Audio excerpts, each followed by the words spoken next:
Assalamualaikum warahmatullahi wabarakatuh. Sampurasun. Perkenalkan, saya Aldi Ardiansah, Jabatan Fungsional Polisi Pamong Praja Pemula dengan pangkat golongan pengatur muda 2A, unit Satpol PP Kabupaten Bandung Barat.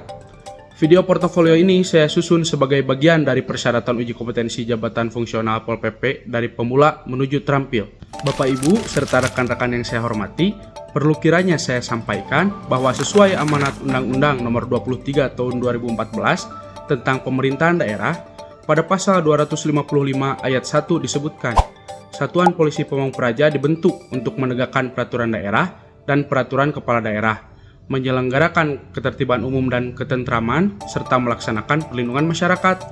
Selanjutnya, pada pasal 256 ayat 7 ditegaskan bahwa ketentuan lebih lanjut mengenai Satuan Polisi Pamong Praja diatur dengan peraturan pemerintah. Pasal inilah yang menjadi dasar lahirnya Peraturan Pemerintah Nomor 16 Tahun 2018 tentang Satuan Polisi Pamong Praja. Berdasarkan ketentuan tersebut, pada pasal 5 Satpol PP memiliki 3 tugas utama. Pertama, menegakkan peraturan daerah dan peraturan kepala daerah. Kedua, menyelenggarakan ketertiban umum dan ketentraman masyarakat. Ketiga, menyelenggarakan perlindungan masyarakat. Lebih rinci, pada pasal 10 ayat 1, yaitu menyelenggarakan penegakan perda dan perkada oleh Satpol PP, dilaksanakan sesuai dengan standar operasional prosedur dan kode etik. Ayat 2, yaitu ketentuan lebih lanjut mengenai standar operasional prosedur dan kode etik diatur dalam Peraturan Menteri. Dari ketentuan inilah lahir Permendagri Nomor 16 Tahun 2023 tentang Standar Operasional Prosedur Satuan Polisi Pamong Praja dan Kode Etik Polisi Pamong Praja. Bapak, Ibu, dan rekan-rekan sekalian, sesuai amanat peraturan perundang-undangan tersebut, pada kesempatan ini saya akan menyampaikan mengenai mekanisme pelaksanaan salah satu rincian tugas Satpol PP, yakni penegakan peraturan daerah non-justisial. Tahap pertama adalah perencanaan, terdiri dari 1. Penyusunan kerangka acuan kerja dan rencana anggaran biaya. 2. Penyusunan tahapan penegakan perda dan jadwal kegiatan. 3. Pengidentifikasian pelanggar perda. 4. Penerbitan surat perintah tugas.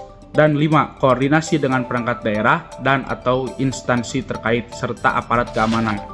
Semua kegiatan ini dicatat secara administrasi agar pelaksanaan kegiatan bisa terarah dan dapat dipertanggungjawabkan. Langkah berikutnya adalah pelaksanaan.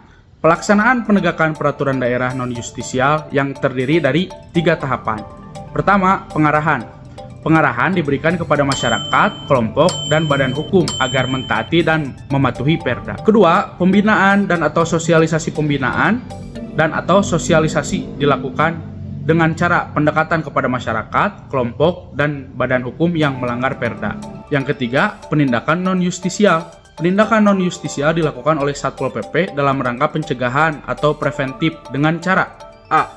Terhadap masyarakat, kelompok, dan badan hukum yang melakukan pelanggaran perda, diwajibkan untuk menandatangani surat pernyataan bersedia dan sanggup mentaati dan mematuhi serta melaksanakan ketentuan peraturan daerah dalam waktu 7 hari kerja, terhitung sejak penandatanganan surat pernyataan. Selama masa tersebut, Satpol PP melakukan pengawasan terhadap kepatuhan masyarakat, kelompok, dan badan hukum terhadap pelaksanaan surat pernyataan.